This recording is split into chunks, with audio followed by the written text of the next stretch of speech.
অনেকে বলে দেশের বাইরে কিংবা বিশেষ করে দুবাইতে কেনা চালের গুঁড়ো দিয়ে ভাপা পিঠা হতে চায় না।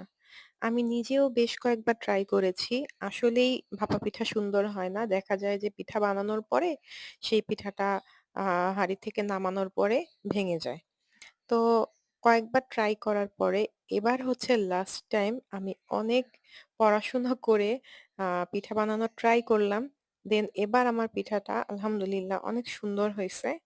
আমি কিভাবে কি করছি সবকিছুর একটা ডিটেইলস ভিডিও আমি আপনাদেরকে করে দিব, আপনারা যদি জানতে চান। আর এখানে হচ্ছে আমি আমার পিঠাটা এবার বানাইছি হচ্ছে রাইস কুকারে।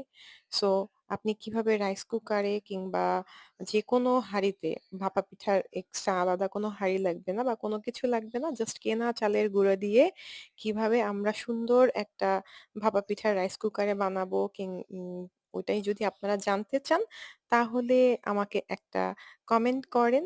আমার ভিডিওটা যদি আপনাদের ভালো লাগে, ইনফরমেটিভ লাগে, আমাকে সাপোর্ট করেন। আমি ইনশাআল্লাহ আপনাদের রেসপন্স পেলে একটা সুন্দর ভাপা পিঠার ভিডিও করে দিব।